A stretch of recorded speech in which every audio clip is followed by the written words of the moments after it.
Que o Senhor me les bendiga a Abençoe todos, todos e todas, os meus queridos irmãos, as minhas queridas irmãs e todas as pessoas que hoje estão se congregando nos diferentes lugares, nos diferentes templos, nas diferentes cidades e países. Eu cumprimento todos vocês, sejam todos bem-vindos, e também as pessoas que vieram pela primeira vez, as pessoas recentes, eu cumprimento vocês com muito carinho. Sejam bem-vindos. Eu convido vocês também para que no final desta reunião vocês possam participar da profecia, que vocês possam receber a profecia e que possam impor as mãos em vocês, pessoas recentes e pessoas que vieram pela primeira vez, para que vocês desfrutem e sintam a presença do Espírito de Deus, do Espírito Santo em nossas vidas. Vocês também sentirão isso, vocês também viverão essa experiência maravilhosa. Eu sou testemunha o tempo inteiro que eu tenho orado pelas pessoas e profetizado por elas. Eu tenho visto que eles me contam depois da oração e da imposição das mãos, depois deles receberem a profecia. As pessoas dizem: eu sinto paz, eu senti felicidade, eu senti alegria, eu me sinto diferente, eu me sinto como se eu fosse uma pessoa nova, eu tivesse sido renovada ou transformada. É isso que ouvimos as pessoas dizerem. A maioria diz isso quando recebem a imposição das mãos, quando recebem a profecia, quando Deus fala com eles, quando o Espírito Santo está lá falando com elas. É isso que nós desfrutamos aqui, na nossa igreja, na nossa congregação. É uma congregação que já está em muitos países, em mais de 60 países. E não importa se num desses países só se reúnem 4 pessoas. Lembremos, vocês podem se sentar, cada um de vocês pode sentar no seu lugar. Lembremos que quando o Senhor foi castigar Sodoma e Gomorra, ele disse a Ló que ele devia sair dessa cidade. Ele disse a Abraão que destruiria essas 2 cidades. E Abraão disse ao Senhor: mas se houverem 50 justos, destruirás a cidade, mesmo esses 50 justos perecendo com ela? E o Senhor lhe disse: mas não há 50 justos. E Abraão continuou orando assim: mas se houverem 30, se houverem 20, se houverem 10. E o Senhor lhe disse: se houverem 10, não destruirei a cidade. Se houverem 10 justos, eu não destruirei essa cidade. E o Senhor disse: mas como não há 10 justos... E o que eu quero dizer com isso? Que em alguns países só se congregam 4 ou 6 pessoas. Ou 8 ou 10 estão se congregando neste momento lá. E eles louvam a Deus, eles confiam no Senhor, buscam ao Senhor, eles desfrutam também da presença do Espírito Santo. E o Senhor, por esses 8 ou por esses 6 que estão lá se congregando, o Senhor, ele considera que naquele país X, a igreja do Senhor está lá. Porque é o que o Senhor disse para Abraão também: se houverem 10 justos, eu não a destruirei, mas não há 10 justos. Tinha um só, que era Ló. Por isso, Deus preferiu tirar Ló dessa cidade para realizar o castigo que ele tinha determinado. Porque esses povos, eles eram muito maldosos, eles pecavam muito e ofendiam a Deus, e eles tinham se afastado totalmente do Senhor. Por isso, nós nos congregamos, nós somos felizes e seguimos em frente neste caminho. Não cansamos de seguir este caminho, porque neste caminho encontramos a felicidade, a paz, a alegria, a resposta que nós precisamos e que Deus quer nos dar. E estamos lendo aqui a Bíblia. A cada dia encontramos coisas melhores, a doutrina, a palavra do Senhor. A cada dia aprendemos a maneira correta de como nos conduzirmos na nossa vida espiritual, de como nos conduzir neste mundo. Um mundo onde estamos rodeados de maldade, de pecado, onde ao nosso redor há forças sobrenaturais negativas que fazem o mal, onde ao nosso redor está um inimigo e as pessoas sofrem. Por isso, nós aqui, a cada dia, pedimos a Deus que Ele nos dê forças, firmeza, que Ele nos dê poder e respaldo para que nós sigamos pregando a sua palavra, o seu evangelho, e também para que nós oremos por todas as pessoas que são vítimas do inimigo, dos espíritos maus, das bruxarias, das simpatias, dos feitiços. Isso é muito comum e abundante no dia a dia. Constantemente existem as bruxarias, as simpatias, as maldições. É isso que existe em todas as cidades, em todos os povos, em todos os lugares, em todos os países. As pessoas acham que não, mas isso é muito comum. E as pessoas sofrem, porque as pessoas estão sendo possuídas por muitos espíritos, e esses espíritos não os deixam agir normalmente, de uma forma lógica. E por isso as pessoas sofrem muito, as pessoas sofrem e dizem, não, é que essa pessoa é uma pessoa que está doente mentalmente, tem esquizofrenia, ou tem o síndrome de Down, ou tem o autismo, por exemplo. Dão nomes para essas doenças, mas realmente tudo isso são espíritos que há nos corpos das pessoas que não os deixam se mover normalmente, naturalmente, e os fazem sofrer. Eles sofrem, as suas famílias sofrem também. Todos sofremos vendo essas coisas, esse flagelo.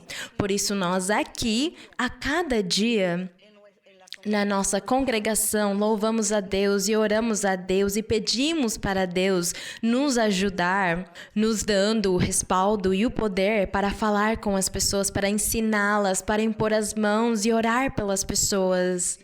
Deus, Ele ouve a oração. De muitas formas, Deus faz os seus filhos trabalharem. A oração pode ser uma oração geral, como a que eu faço quando eu oro aqui para todos e Deus age. Mas Deus também dá os dons para muitas pessoas, dá o dom de impor as mãos e eles impõem as mãos. Mas isso não significa que se você não receber a imposição das mãos, você não receberá o benefício ou que Deus não estará o ouvindo. Claro que não, Deus está te ouvindo, Ele está vendo a sua necessidade. Mas a cada um de nós, Deus nos deu uma forma de trabalhar para Ele, para servi-lo, para ministrar na igreja.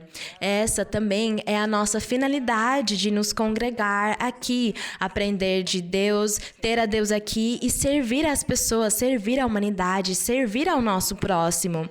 É isso que Deus tem ensinado para nós e é o que nós tentamos fazer, é o que fazemos e ensinamos a vocês o caminho. Começamos lendo a Bíblia.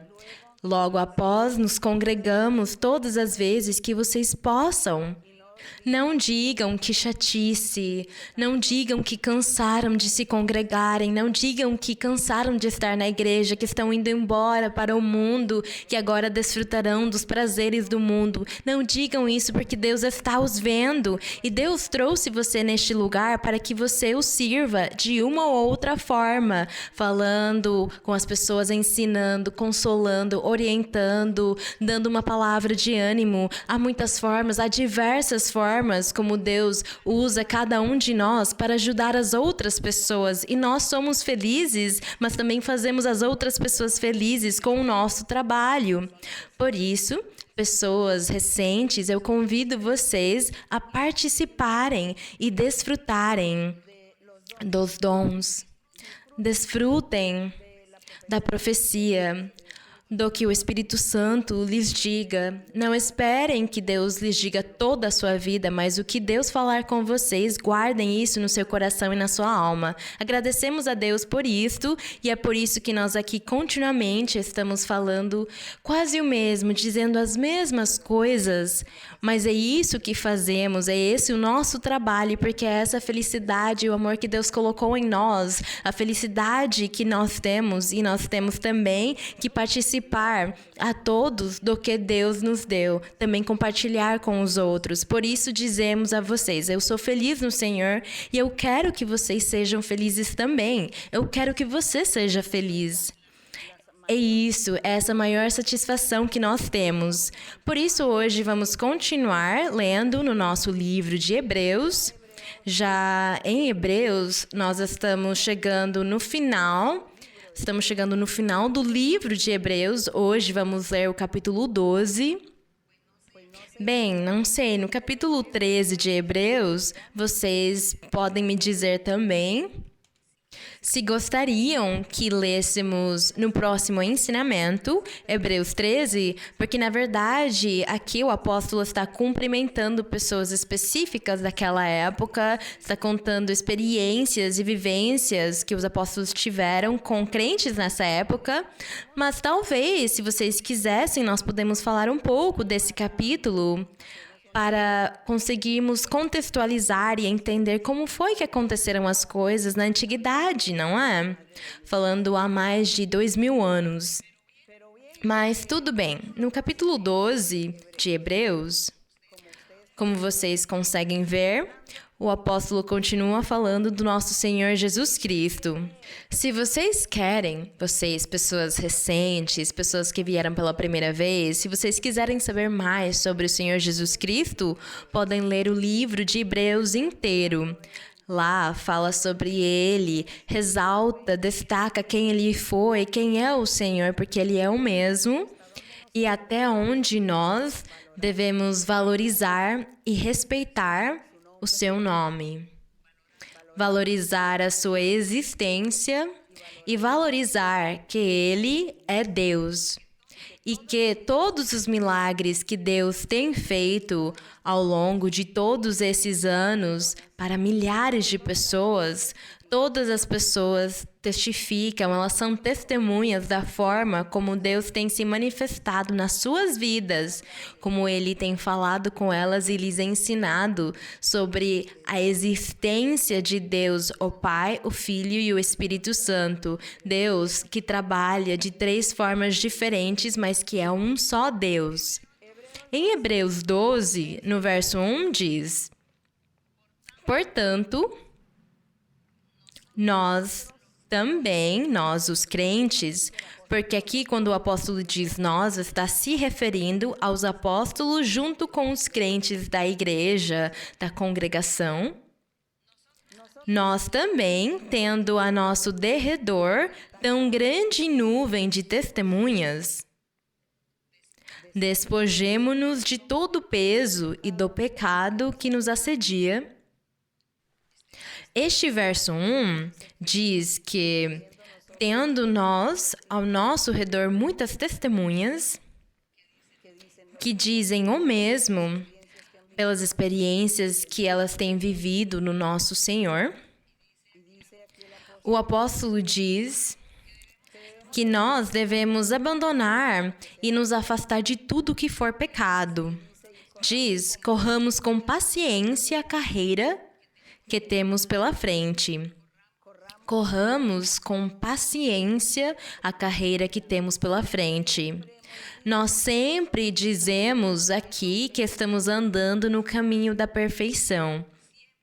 Nós sempre dizemos que nós estamos numa caminhada. Todos os dias da nossa vida estamos caminhando à vida eterna. Pelo trajeto longo que é para alguns, talvez para uns outros não é tão grande essa jornada, mas nós estamos caminhando e neste caminho nos deparamos com muitas coisas, com tropeços, dificuldades, ataduras, mas também nos deparamos com muitas coisas que nos satisfazem, nos dão alegria, produzem felicidade em nós, que é quando Deus se manifesta, quando Ele faz milagres e sinais, dá tanta alegria. E diz aqui que nós devemos correr, caminhar nesta via para a vida eterna, neste caminho para a vida eterna, com muita paciência, que é o que faz falta para a maioria. Para a maioria está faltando paciência, é por isso que vocês voltam atrás, que vocês cansam, que vocês param no meio do caminho, que vocês voltam e vão para um outro lugar ou voltam atrás. Regridem, mas aqui nós devemos seguir com muita paciência, suportando tudo e seguindo em frente, porque nós temos lá no mais além, naquela outra vida, se quisermos chamar assim, nós temos uma vida diferente nos aguardando, que Deus está nos preparando. É o que o Senhor Jesus Cristo disse para os seus discípulos. Ele disse: eu estou indo embora para preparar muitas moradas para vocês desfrutarem. E como o Senhor é o mesmo ontem e hoje, nas suas palavras, nas suas promessas, Ele também a nós, os seus seguidores, fala a mesma coisa, que Ele está preparando para nós moradas, para vivermos naquele outro lugar, na vida eterna, naquele país de maravilha, que é o que diz em Apocalipse, e nós todos desejamos estar naquele lugar. Portanto, no verso 2 diz: para conseguirmos todas essas coisas, devemos, olhando para Jesus, o autor e consumador da fé. Autor e consumador da fé. Por conseguinte, o nosso pai Abraão não foi o consumador da fé. Ele teve fé e foi justificado por Deus pela sua fé, porque ele creu em Deus e ele lhe obedeceu. Mas aqui o Senhor Jesus diz que ele foi o autor e o consumador, quer dizer que ele a cumpriu, ele a viveu, porque vocês sabem que o Senhor veio cumprir a lei de Moisés. Ele cumpriu toda a lei de Moisés. E depois ele começou essa nova etapa, que é o caminho da fé, a fé. O Senhor disse: creiam em mim. Quem crer em mim terá a vida eterna. Bendito é o Senhor. E aqui diz: olhando para Jesus, o autor e consumador da fé, o qual, pelo gozo posto diante dele, suportou a cruz, menosprezando o opróbrio, e está sentado à destra, quer dizer, ao lado direito do trono de Deus. 3. Considerai, pois, aquele que suportou tal contradição de pecadores contra si mesmo, para que não desfaleçais sem ânimo. Se o Senhor sofreu, ele foi perseguido e sofreu todas essas dores, as perseguições, os maus tratos. Ele sofreu isso porque ele agiu como um ser humano, para testar até onde os seres humanos conseguiriam aguentar, suportar uma tribulação, uma dor. Por isso, ele disse que agiu como um ser humano. Que ele viu que era possível. Ele disse: os seres humanos conseguem sim. Por isso, depois disso, ele deixou uma tarefa para todos nós. Nos disse: me imitem. Me imitem, porque vocês conseguirão, porque vocês conseguem. Se o Senhor disse, glória ao nosso Deus, te agradecemos, Senhor, estamos diante de ti e queremos te imitar. Bendito seja o Senhor. No verso 4, visto que, ainda que não tendes resistido até derramar sangue, combatendo contra o pecado, e já tendes esquecido a exortação que, como a filhos, convosco argumenta, dizendo. Nós vamos encontrar isto em Provérbios, no capítulo 3, no verso 11 e 12, diz assim: Filho meu, não menosprezes a disciplina do Senhor, nem desmaies quando por ele és repreendido. Isto significa que o Senhor disciplina sim aqueles que ele escolheu e que têm errado, têm feito um erro. O Senhor os disciplina. O Senhor os repreende. O Senhor lhes coloca provas. o Senhor os castiga. É isso que nós lemos em alguns capítulos anteriores de Hebreus. Ele castiga os seus filhos. Mas também há uma parte na Bíblia onde diz que se nós formos filhos obedientes, não teremos castigo nem repreensão por parte do Senhor.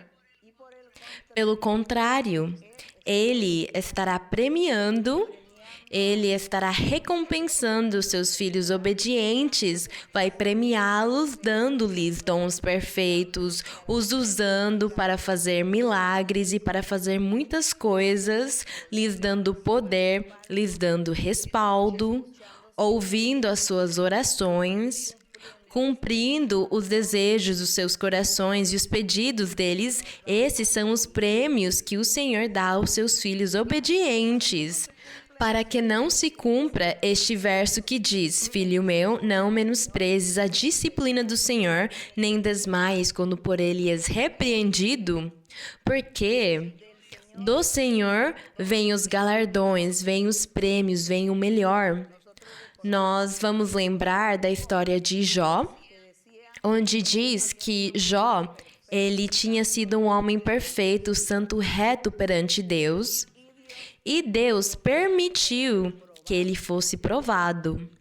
Jó foi provado e Deus permitiu que o inimigo, que o diabo, Deus permitiu que o diabo lhe fizesse muitos males, com a finalidade de ver se Jó voltava atrás, para ver se ele regredia e para ver se ele fosse amaldiçoar o fato de ter conhecido a Deus.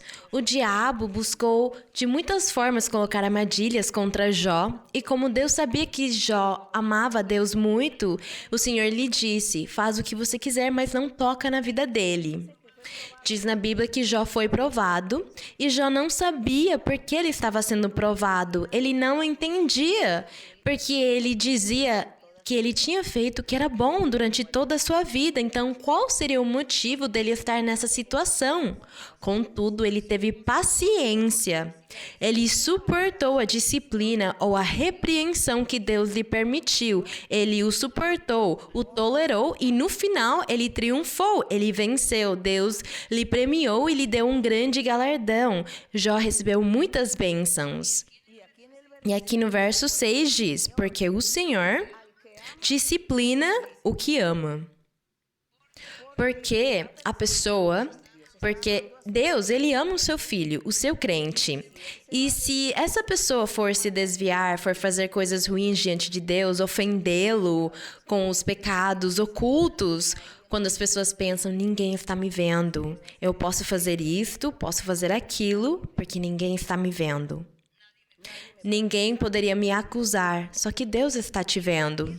E Deus, portanto, como Ele ama essa pessoa, consequentemente vai discipliná-lo, vai o corrigir, diz aqui, porque o Senhor disciplina o que ama e corrige todo aquele que recebe por filho. Tomara que Deus nos guarde para não cairmos na disciplina do Senhor.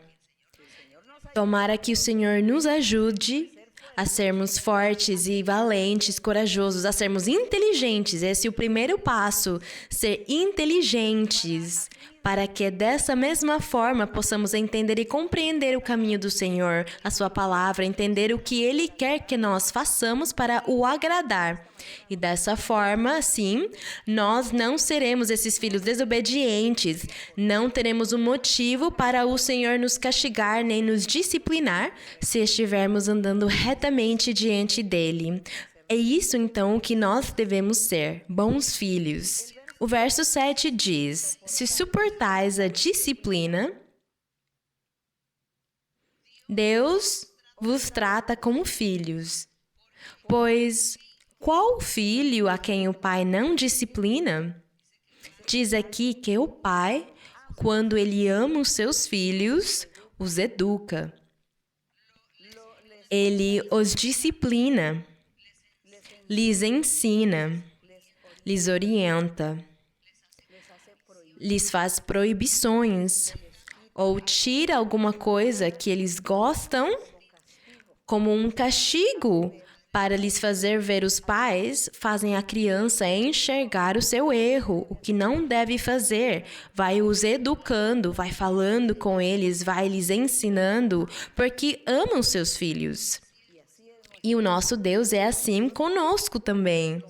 Como Ele nos ama, portanto, Ele vai nos disciplinar, mas nós não devemos lhe dar um motivo para Ele nos disciplinar.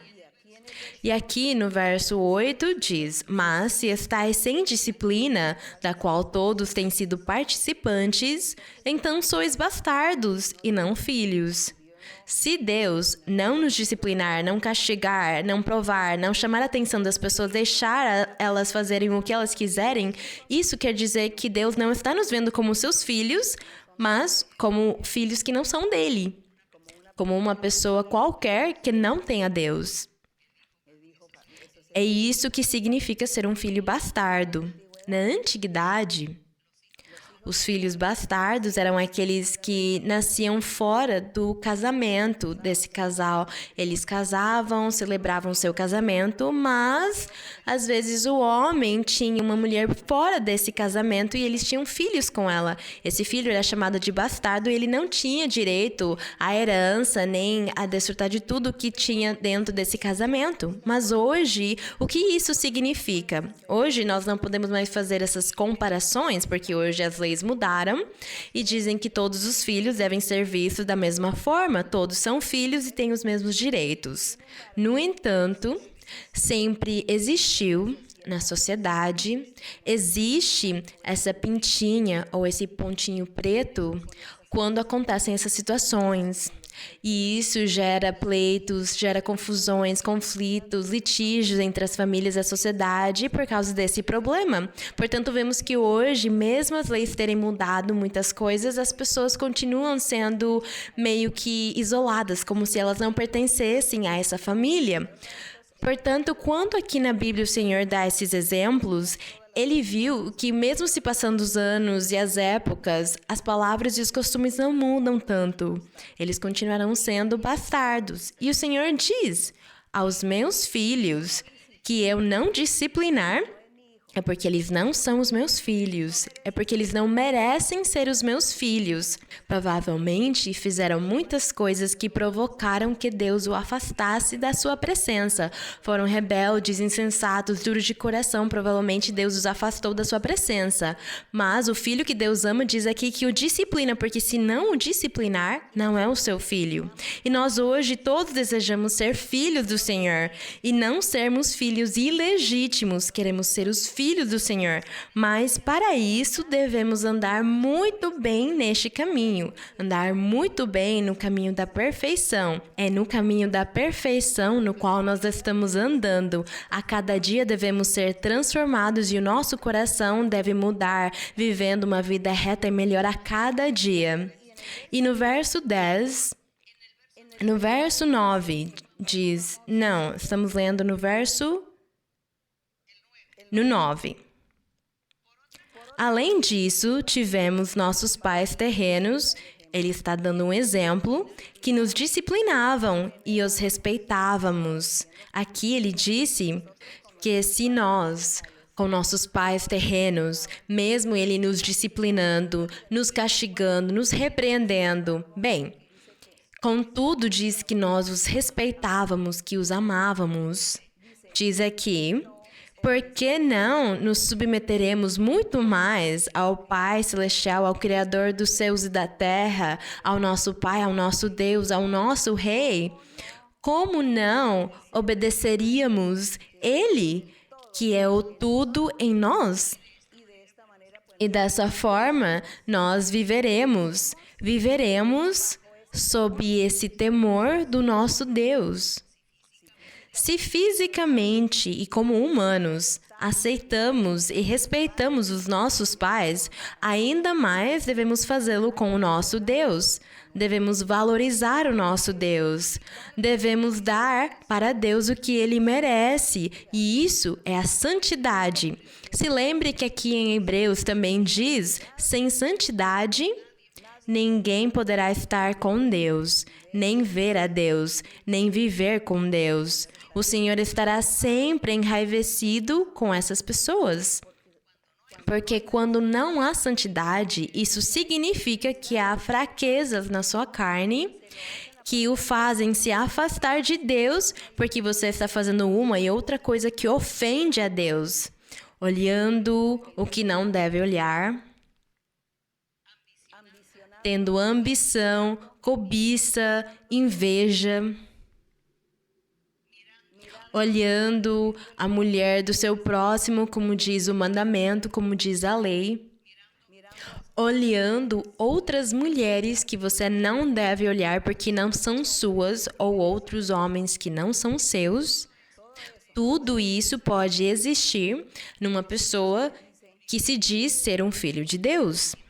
E se ela não mudar, o Senhor irá discipliná-lo fortemente e vai o castigar.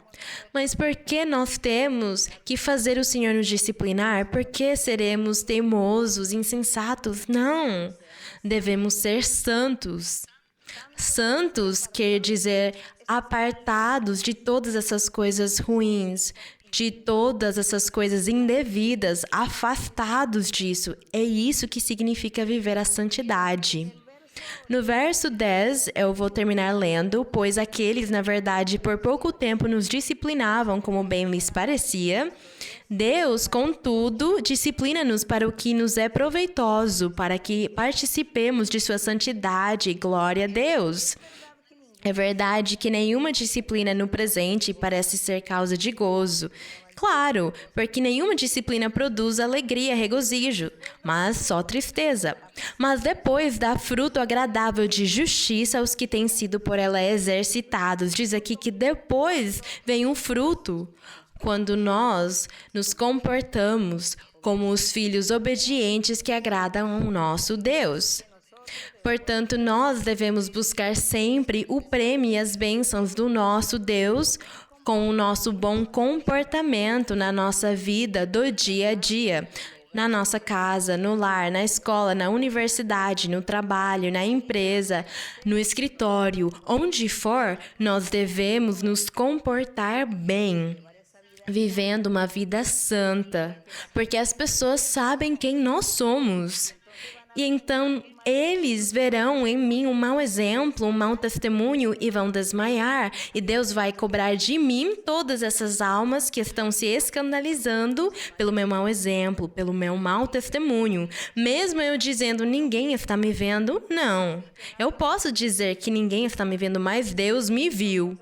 Por isso, nós devemos viver em santidade. Quando as pessoas vivem em santidade, o que Deus faz? Lhes dá os dons em perfeição. Lhes dá os dons, lhes dá respaldo, os guarda, os protege de todos os perigos. Porque nós vivemos no meio de muitos perigos ao redor da nossa vida. Nós saímos à rua e estamos em perigo. Em todo lugar há perigo, mas Deus está nos guardando. Quando seus filhos andam em santidade, Deus os guarda. Nós vemos as bênçãos e as vantagens de viver em santidade, de nos cuidar das fraquezas da nossa carne, de nos cuidar do que estamos vendo e olhando. É isso. No verso número 12 diz: por isso, levantai as mãos caídas e os joelhos paralisados. E fazei veredas direitas, quer dizer, vivam uma vida reta, uma vida santa, não cansem de orar a Deus de joelhos, não cansem de levantar as suas mãos e louvarem a Deus e glorificarem a Deus. Batendo palmas para louvar a Deus e se ajoelhando para orar e glorificar ao Senhor. É tão importante orar de joelhos também, os que puderem, os que tenham saúde, a juventude, por exemplo. É tão lindo que orem de joelhos a Deus, que levantem as suas mãos e clamem a Deus e louvem a Deus dessa forma. Diz no 13, e fazei veredas direitas, quer dizer, sigam no caminho da perfeição para vossos pés. Diz aqui, fazei veredas direitas para vossos pés, para que o coxo não se desvie, mas que seja sarado. que seja curado, quer dizer que essa pessoa que está andando no caminho do Senhor, só que um dia sim, um dia não. Um dia crê, no outro dia não acredita mais. Um dia está orando, está louvando, se arrependendo, pedindo perdão a Deus e no outro dia começa a pecar novamente. Esses são os coxos. Esses são os que estão mancando. Um dia sim, um dia não. Um dia pedem perdão e se arrependem e choram e no outro dia estão pecando novamente. Esses são os coxos, mas não saiam do caminho. No verso 14, segui a paz com todos. E a santidade. É este o verso que eu disse para vocês antes que estava em Hebreus. Eu não lembrava que estava aqui neste capítulo. Segui a paz. Eu gostaria tanto que todos lêssemos este verso 14. Segui a paz com todos e a santidade, sem a qual ninguém verá ao Senhor. Sem esta santidade, não veremos ao Senhor. Se você somente mostrar santidade aqui na congregação, mas quando você vai para a sua casa, para o seu trabalho, para o seu estudo, para o seu negócio, para a sua empresa, quando você vai lá, você peca, não serve para nada. Não serve para nada o que você fizer aqui à noite, quando você vem aos louvores ou ao ensinamento. Segui a paz. Sigam a santidade. Sem essa santidade, não poderemos ver a Deus. Não poderemos ter a Deus perto de nós. Quando eu orar, o Senhor não irá me ouvir. Ele vai me ignorar. Ele vai se afastar de mim. Ele não vai ouvir a minha oração. Não vai me respaldar. Não me dará poder quando eu ore pelas pessoas. Ele não vai me respaldar de forma nenhuma quando eu falar do Senhor com as pessoas. Ele não irá me respaldar. Nós não veremos o Senhor. Não veremos a mão do Senhor. Não veremos a mão do Senhor nos ouvindo. Ele não estará nos ouvindo. E aí pedimos, por favor, ora por mim, porque Deus não me ouve, mas Deus te ouve. Quando você fala isso significa que você não está vendo ao Senhor. No 15, veja, não aconteça que alguém se atrase e não alcance a graça de Deus, que brotando alguma raiz de amargura vos perturbe e por ela muitos sejam contaminados. As amarguras, quando as pessoas, nós dizemos normalmente, elas começam a reclamar, a implicar e dizer, eu não vou mais ficar aqui, eu cansei de orar, Deus não está me ouvindo, eu estou indo mal, olha lá, as pessoas do mundo vivem melhor do que eu, aqueles lá que estão pecando são milionários e eu venho todos os dias na igreja, mas eu não tenho nada, não tenho dinheiro, não tenho nada. Começam a falar tudo isso pela amargura que há dentro dos seus corações, pela inconformidade que eles têm guardado nos seus corações contra o Senhor, dizendo e pensando que Deus se afastou deles e que eles não merecem isso. Mas eles não param para olhar a sua consciência e pensar, será que eu estou falhando com o Senhor? O que será que está acontecendo? Eles não pensam, será que eu estou falhando com o Senhor? Será que eu estou fazendo alguma coisa errada? Por que o Senhor não está me ouvindo? Ao invés de guardar essa amargura dentro deles. Uma amargura que, pela forma como eles falam e agem, estão contaminando os outros. Verso 16. Nem haja fornicador ou profano como Esaú, que por uma única refeição vendeu sua primogenitura. Esaú, ele não valorizou a primogenitura dele. Ele não valorizou que Deus tinha dito que o filho que nascesse primeiro, o mais velho, o primeiro, o primogênito, ele seria quem receberia toda a herança, receberia toda a bênção. Esaú, ele não se importou com isso. Ele menosprezou o que Deus tinha dito, o que Deus tinha lhe dado. Diz aqui que ele vendeu sua primogenitura. Portanto, ele pecou. Ele cometeu um pecado grave perante o Senhor. E diz aqui, o apóstolo disse que nós não devemos fazer o mesmo, não devemos nos contaminar dessa mesma forma. Devemos ser sábios e inteligentes para que, dessa mesma forma, o inimigo não roube a nossa bênção. Verso 17. Porque sabeis que, mesmo depois, Esaú, desejando herdar a bênção, foi rejeitado, pois não achou oportunidade para o arrependimento, ainda que com lágrimas a tenha buscado. Esaú buscou isto, mas não conseguiu. Ele chorou, mas Deus não o ouviu mais, nem o viu. Deus se afastou dele. No 18.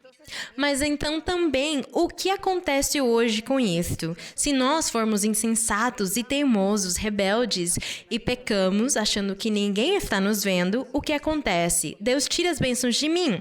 Aí eu começo a chorar, a me arrepender e dizer, Senhor, me perdoa, e chorar. Mas Deus provavelmente não vai me perdoar, Ele vai me rejeitar. Então tomemos cuidado dessas coisas não acontecerem conosco, porque são coisas muito desagradáveis na nossa vida espiritual. No 18, porque não tendes chegado ao monte palpável. Aqui o apóstolo, ele disse, ele aqui estava falando com os crentes, falando para todos nós hoje também, e diz que nós não temos chegado perto de um monte que é palpável, como o Monte Sinai. Quando Moisés subiu e ele esteve 40 dias e 40 noites lá, o povo ficou de longe observando, porque eles não podiam subir ao monte nem se aproximar. Mas Moisés poderia sim, porque nesse monte estava se manifestando Deus e ninguém era digno de se aproximar. Então aqui no verso 18 fala sobre esse monte, sobre esses dois montes, o do Sinai físico e o espiritual.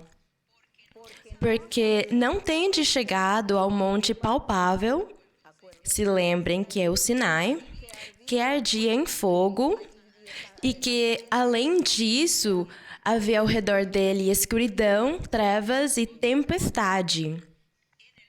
No verso 19 diz, porque vocês também não tende chegado perto do som da trombeta, porque o povo, eles também não se aproximaram, diz aqui, do som da trombeta, e a voz que falava, que era Deus falando lá no Monte Sinai, diz, a qual os que a ouviram suplicaram que não se lhes falasse mais. Porque quando vocês leem essa história, não me lembro onde está, irmão Álvaro, está em Gênesis ou em Êxodo?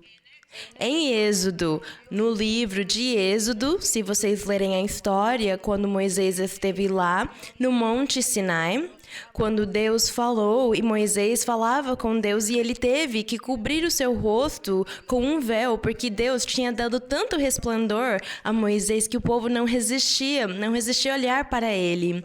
E aqui o apóstolo disse que tudo isso tinha sido físico, material, e agora nós vamos falar de um monte espiritual.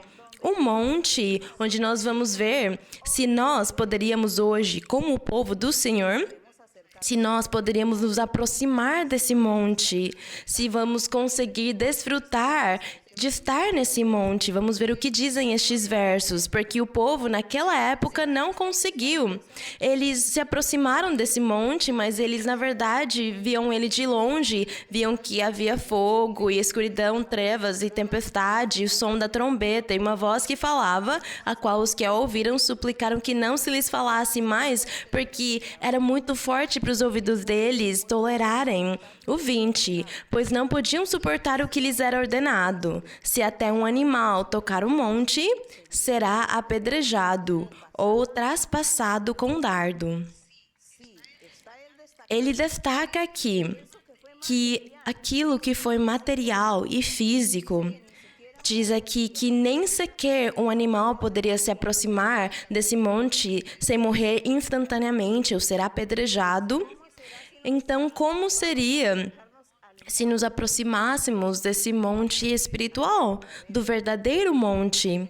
No 21 diz, e tão terrível era o espetáculo que viram naquela época no Sinai físico, Tão terrível era o espetáculo que Moisés disse: "Estou espantado e tremendo." Então, aqui vem a comparação do outro monte. Se o próprio Moisés disse: "Estou espantado e tremendo", depois de ter vivido essa experiência no Monte Sinai, depois de ter ouvido a Deus, ter ouvido a voz dele e ter sido lhe dado os mandamentos, ele disse: "Eu não consigo, eu não resisto isto." É o que Moisés disse. Então, o que aconteceria com esses homens e mulheres que se aproximam desse monte que está aqui no verso 22? Aqui diz: mas essa aqui é a resposta do verso 18. No verso 18 diz: porque não tendes chegado, vocês, os crentes em Cristo Jesus, não tendes chegado ao monte que esteve em algum tempo lá com Moisés e o povo de Israel. O 22, mas chegastes ao monte Sião. Mas chegastes à cidade do Deus vivo, a Jerusalém celestial. Portanto, irmãos e pessoas que vieram pela primeira vez, hoje a igreja do Senhor, a congregação dele é a Jerusalém celestial, espiritual. Nós já não temos nada a ver com essa Jerusalém física que hoje existe naquele país que é Israel. Essa Jerusalém não é mais válida, Deus não olha mais para ela, Deus ignora ela agora. Deus está olhando agora é a sua Jerusalém espiritual. Aqui no 22, vocês, os crentes em Cristo, chegaram ao monte de Sião, que é Cristo Jesus, chegaram à cidade do Deus vivo, a Jerusalém celestial. Vocês chegaram à assembleia festiva de inumeráveis anjos. Glória ao nosso Deus. Esses somos nós, os crentes em Cristo Jesus, os que seguem o verdadeiro evangelho do Senhor. Esta é a Jerusalém celestial. Há pessoas que dizem: é que eu quero fazer uma viagem, eu quero conhecer a Terra Santa. A Terra Santa ficou como um museu agora. É um museu de história, mas não é uma Terra Santa, porque a Terra Santa hoje é a Jerusalém Celestial. É um grupo de homens e mulheres, de milhares de homens e mulheres em cujos corações Deus mora. É essa Jerusalém Celestial. É essa a assembleia festiva de inumeráveis anjos. É esse o Monte Sião. É essa a cidade do Deus vivo. Glória ao nosso Deus. E no verso 23, ele continua falando: mas chegastes à congregação dos primogênitos que estão inscritos nos céus. Glória a Deus. Mas chegastes, os crentes em Cristo chegaram a Deus, o juiz de todos. Chegastes também, ou nós chegamos, aos espíritos dos justos aperfeiçoados. Aqueles que já morreram, os justos, e diz aqui que nós temos nos aproximado deles também, que nós temos chegado diante do Deus que é o juiz de todos, que temos chegado à congregação dos primogênitos que estão inscritos nos céus. Nós chegamos ao monte, eu vou dizer de novo, de Sião, a cidade do Deus vivo, a Jerusalém celestial, a assembleia festiva de inumeráveis anjos. Somos nós aqui, esses somos nós, é essa nossa vida, é o que Deus tem para nós e o que Deus tem nos feito viver desde agora. Desde agora nós estamos desfrutando, ainda que pouco, de todas essas maravilhas que Deus tem para os seus crentes, para os seus seguidores, para a sua igreja, para a sua congregação, para essa Jerusalém celestial. Você quer participar dessas maravilhas? É claro que quer. Eu acredito que você quer sim participar. Nunca menosprezem este livro. Leiam ele uma e milhares de vezes. Se ajoelhem, levantem as suas mãos, louvem a Deus e clamem a Deus. Busquem a Deus com todos os seus corações. E vocês perceberão como Deus os tem aqui. Ele diz, isso aqui também é para você. Você também está participando de todas essas bênçãos com todas as pessoas que foram mencionadas nestes versos. Glória ao Senhor. E no verso 24 diz que vocês, os crentes em Cristo, chegaram a Jesus, o mediador da nova aliança, e ao sangue aspergido, que fala melhor que o de Abel.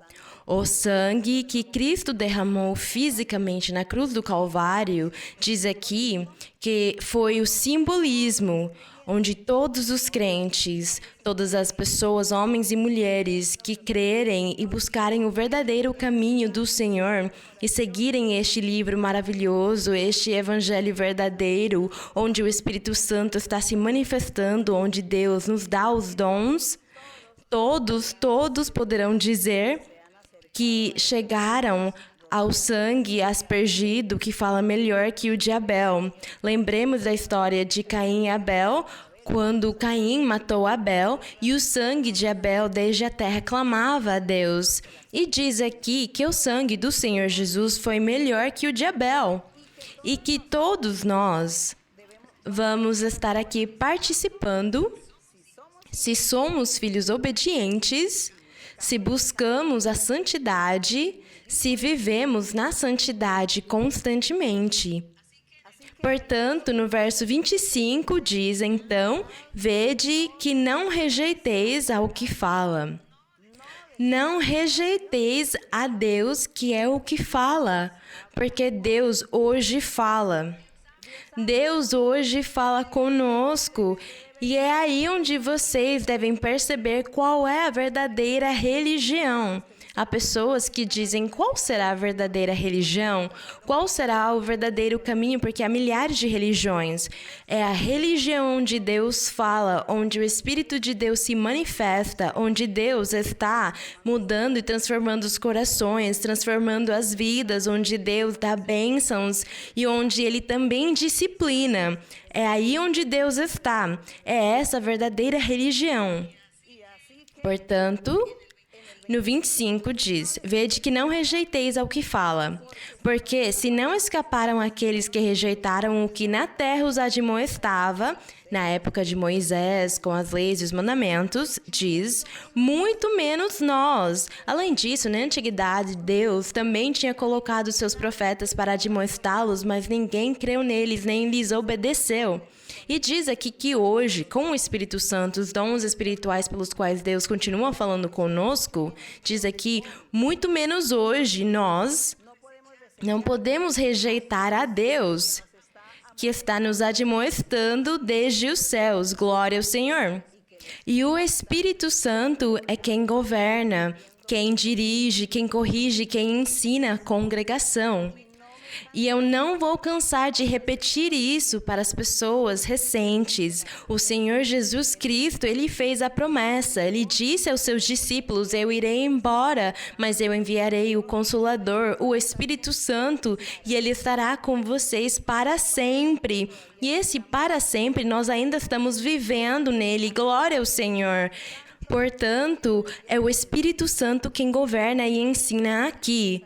Por isso, esta é a verdadeira religião. E aqui continuaremos lendo no verso 26, onde diz que há uma voz que fala desde os céus, diz, aquele cuja voz sacudiu a terra, mas agora prometeu, dizendo, ainda uma vez sacudirei não somente a terra, mas também o céu. E nós achamos isto escrito em Ageu 2:6. Onde, se vocês quiserem ler e buscar lá, encontrarão esta maravilhosa promessa, onde Deus, por meio do profeta Ageu, falou com o povo e disse para eles que o Senhor estaria sacudindo o mundo com a vinda do Messias, do Salvador, do prometido, daquele que salvaria a humanidade, do Rei perfeito. O Senhor disse lá que quando ele fosse se manifestar, ele sacudiria a própria terra, até a parte física seria sacudida com a presença do Senhor. E assim aconteceu, porque o Senhor veio falar e pregar sobre seu evangelho e não creram nele. Mas o Senhor também gerou uma confusão emocional e psicológica em todas essas pessoas, crentes e não crentes, incrédulos e de qualquer religião. E se cumpriu a promessa do Senhor, porque diz que ele sacudiu toda a terra e todos. Também disse que sacudiria o céu, e esta frase diz no verso 27, ainda uma vez indica a remoção das coisas móveis. Diz aqui que tudo seria novo, tudo seria diferente, que o Senhor faria coisas novas, coisas melhores, que ele faria um povo novo com a sua aliança, com a nova aliança de corações novos e transformados, pessoas santas e retas e perfeitas, uma igreja perfeita. É essa a remoção das coisas móveis, diz, como coisas feitas para que fiquem as imóveis. Diz aqui que depois dele formar a sua igreja, que é o que o Senhor está fazendo, formando, criando a sua igreja, o seu povo, um povo santo, uma igreja onde diz que ela será sem mancha e sem ruga, que está preparando para ser perfeita, com a finalidade de um dia haver um casamento, do esposo casar com a esposa, que é o que lemos em Apocalipse. Diz que é com os crentes, porque eles são o seu corpo e Cristo Jesus é a cabeça. Logo, serão celebradas as bodas e o Senhor fará esta grande obra. E é por isso que nós hoje todos desejamos participar e ser a esposa do Cordeiro e andar lá com Deus, desfrutar da vida eterna. Mas desde agora devemos andar neste caminho, seguir nele em santidade. E aqui no verso 28 diz, portanto, recebendo nós um reino inabalável, nós, os crentes em Cristo Jesus, diz, recebendo um reino inabalável, tenhamos gratidão e por meio dela, dessa gratidão, sirvamos a Deus, agradando-o, não pecando, não fazendo coisas indevidas. Agrademos ao Senhor com temor e reverência. Porque nosso Deus é o quê? É um fogo consumidor. Num verso da Bíblia diz que Deus é amor. Deus, ele é amor. Mas Deus também é um fogo consumidor para os desobedientes, os teimosos, os insensatos, os rebeldes. O que mais? Quais outras palavras nós poderíamos usar? Ao insensato, ao rebelde, ao incrédulo, aquele que não aceita, aquele que vem na igreja só por um tempo, desfruta das bênçãos e depois volta atrás, regride e começa a destruir almas e pessoas com o seu mau testemunho e a forma de agir errada. Sejamos filhos obedientes, obedeçamos ao nosso Deus, amemos o nosso Deus, sigamos neste caminho que estamos andando. E Deus estará conosco. Nós veremos a mão de Deus constantemente. Todos os dias da nossa vida, nós vemos a mão do Senhor. Nós estamos vendo o nosso Deus em espírito, com as suas bênçãos, com tudo que Ele tem para os que o amam, o obedecem, o respeitam e o valorizam. Convido vocês a lerem a Bíblia, se congreguem, amem a Deus com todo o seu coração. Vamos orar? E agora vamos fazer uma oração. Eu peço um favor para todos. Eu sei que neste momento estão se congregando muitas cidades e países e eu farei a oração. Uma vez que terminar a oração, quando terminar a reunião em cada templo, Por favor, não comecem a fazer uma fileira para falar com o pregador. Por favor, não façam uma fila, todos pedindo imposição das mãos para o pregador, porque significa que vocês desprezaram, rejeitaram, não colocaram importância no que eu estou falando para vocês ou o que Deus pode dar a vocês por meio da oração. Se eu pedir ao Senhor para que Ele cure, eu estou pedindo por todas as doenças que existem que vocês tenham. Se vocês colocam a sua mão no coração e pedem a Deus pela sua doença, pela sua petição, pela sua necessidade, pelas simpatias, as bruxarias, os espíritos que houverem, se você sentir que está sendo perturbado por espíritos maus, pelo que for, peça ao Senhor nesse momento. Mas se depois você faz uma fila para que imponham mãos em você, porque você não creu nesta oração, e seguramente Deus não lhe dará, nem por meio desta oração, nem pela imposição das mãos, porque Deus quer que nós valorizemos. Aqui diz que devemos valorizar e respeitar a Deus com reverência, porque Ele fala desde os céus. Então vamos orar. E fechem os seus olhos se vocês quiserem. É melhor vocês fecharem os seus olhos. Se vocês querem levantar as mãos assim também, outros podem fazer assim. E vocês peçam a Deus pela sua necessidade e Deus irá agir nas suas vidas. Deus vai agir. E quando terminar, vá embora dizendo: Deus esteve comigo e Ele me ouviu e Ele vai me abençoar. É isso, irmãos. Eu gostaria de lhes ensinar a fazerem as coisas melhor para conseguirem aproveitar as bênçãos do Senhor. Bendito Deus, Pai Santo, Pai Celestial, te agradecemos, Pai Santo, o nosso Deus poderoso, o nosso Deus que está se manifestando, que se manifestou lá no Monte Sinai. Moisés foi testemunha da tua presença, da tua voz, de todas as grandes maravilhas que aquele monte não resistia à tua presença, Senhor. Moisés também não. Ele disse que estava espantado e tremendo por ver a manifestação, a tua glória, a tua formosura, a formosura da santidade, o nosso Deus poderoso se manifestando perante os seres humanos. Mas tu, Senhor, foste o Deus poderoso lá, e hoje tu és o mesmo, ontem e hoje. Hoje estás conosco, hoje estás olhando para nós, Senhor. Estás nos observando, estás observando cada um e conheces os nossos pensamentos, conheces as intenções do nosso coração, conheces a nossa vida, o que nós fazemos. Pai, no nome glorioso de Jesus Cristo, teu Filho amado, peço a ti, Senhor, que tenhas misericórdia de todos nós. Tem compaixão, Senhor. Releva as debilidades, as falências, as fraquezas.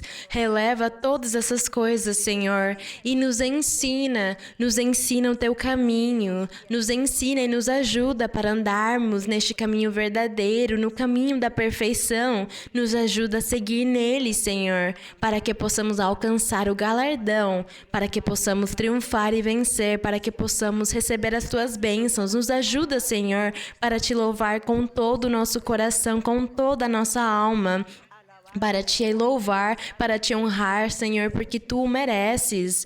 Ensina a cada homem, a cada mulher como se apresentarem diante de ti. Lhes dá sonhos, lhes dá revelações, lhes dá visões. Mostra a cada um, Senhor, mostra a cada um a tua presença, o teu amor, o que tu tens para cada um deles, Senhor. Se mostra para eles, no nome do teu Filho pedimos a ti. Nos ajuda a sentir a tua presença, a viver essas experiências maravilhosas com o Espírito Santo. Pai Santo, nos ouve sempre. Eu te peço, Senhor, agora, pelos que estão doentes, por todos os que têm adoecido. Tu sabes que há diversas doenças, há centenas de doenças, talvez. E eu te peço, Senhor, que olhes para cada homem e cada mulher, os mais velhos, as crianças, de todas as idades. Olha para eles, Senhor, as suas condições e estende a tua mão poderosa. Cura e liberta. E também te peço pelos que estão sendo vítimas das bruxarias, das maldições, dos feitiços, das simpatias, os liberta e os guarda, os protege, Senhor. Cada pessoa está clamando a Ti, está pedindo misericórdia a Ti. Eu te peço o Teu amor e a Tua misericórdia com todos eles, Pai Santo. Bendito e louvado seja o Teu nome para sempre. A Tua misericórdia é para sempre, Senhor. Te agradecemos, meu Pai. Estende a Tua mão, se Tu curando e libertando. Liberta os cativos. Cura todos os doentes, Senhor. No nome de Jesus Cristo, Teu Filho amado, pedimos, Senhor. Também as petições e as necessidades e os anseios do coração de cada um, cumpre-os, Senhor. Senhor, que eles recebam a Tua bênção, que Tu cumpras os desejos e que ouças as suas petições e lhes orientes, lhes guies, por meio do poder do Espírito Santo, por meio dos dons e da revelação dos sonhos e das visões. Te agradecemos, meu Pai, em nome de Cristo Jesus. Bendito, Senhor. Glória a Deus para sempre. Grande es Jehová y muy digno de ser alabado en la ciudad de nuestro Dios, en su monte santo, hermosa provincia, es el gozo de toda la tierra, es el monte de Sión, a los lados del norte la ciudad del gran rey. Es el monte de Sión, a los lados del norte la ciudad del gran rey. La glória e a honra para o nosso Deus. Eu sei que vocês querem continuar cantando, mas precisamos seguir com o restante do culto. Que o Senhor esteja com vocês. Crianças, recebam um beijinho e vocês recebam um abraço forte. Amo vocês com todo o meu coração. Deus abençoe.